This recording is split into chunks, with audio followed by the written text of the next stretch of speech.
Acum o oră am ieșit din pușcărie. Am scris raportul despre drepturile voastre, drepturile omului la Națiunile Unite, care a fost difuzat în toată lumea. Și am spus că în România este o tiranie odioasă, iar tiranii criminali erau glorificați printr-un cult de o dezgustătoare vulgaritate.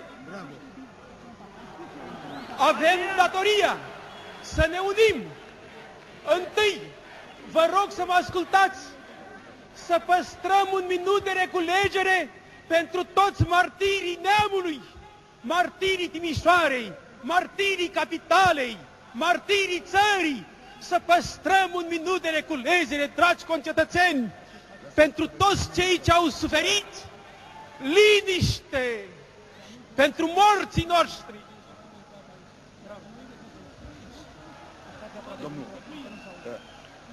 Concetățeni, avem datoria să ne organizăm.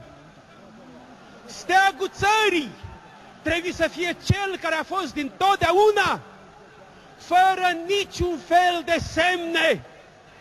România rămâne România!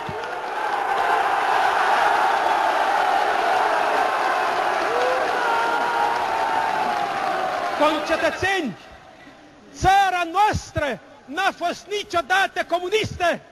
O clică totalitară ne-a asuprit 45 de ani, ne-a umilit, a făcut să suferim după ultimul stalinist al lumii, mamutul care ținea în corpul său cadavre națiunii.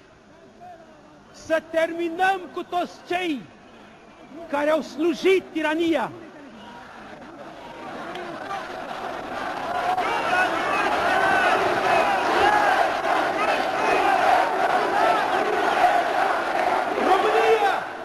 România! România! Noi suntem români! Concetățeni, vă mai adresez o rugăminte. Fiți foarte atenți! Fiți foarte atenți! Concetățeni, păziți sediile securității! Opriți arderea documentelor care dovedesc crimele și fără de legile săvârșite de tirani. Să nu scape! Păziți aeroporturile! Organizați-vă! Semnul nostru să fie acesta! Să se vadă că suntem cei care vroim ca România să renască liberă și demnă! Trăiască în pace și libertate! Trăiască România mare!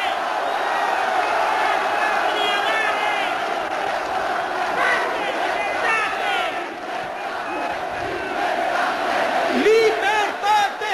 Libertate! Libertate! Libertate! Libertate! Libertate! Libertate! Libertate! Libertate! Libertate! Libertate! Libertate! Concetățeni, obiectivul principal este să ne organizăm și să cerem întregii lumi să ne dea sprijinul necesar să obținem și consolidăm drepturile noastre seculare, drepturile românilor la libertate și demnitate, să se termine cu minciuna.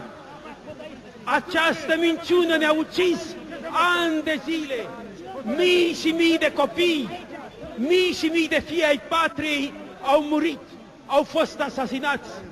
Să ne ridicăm pentru libertate, să apărăm țara, să fim puternici și să mergem până la capăt, dar să fim uniți, neviolenți, să nu lăsăm pe criminali să revină în locurile cheie ale țării, să apărăm televiziunea, să apărăm radioul, să apărăm sediile centrale ale țării. Sunt ale țării, niciun alt organism decât țara, România. Trăiască România!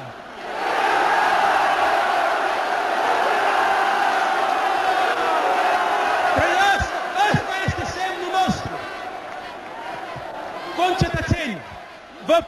vă propun ca mâine la ora 12 să bată toate clopotele neamului, toate clopotele în toate biserițile țării, mașinile să claxoneze.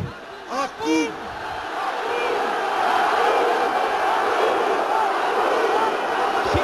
Să ridicăm și să ridicăm semnul nostru pretutindeni, victorie! Victorie!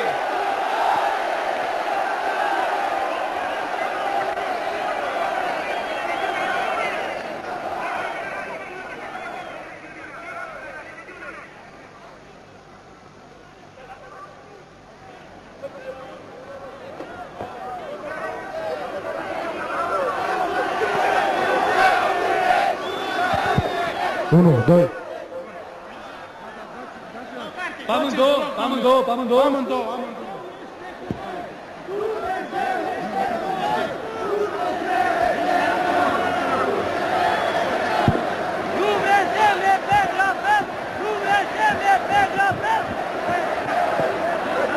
Așa! O aici! Stai!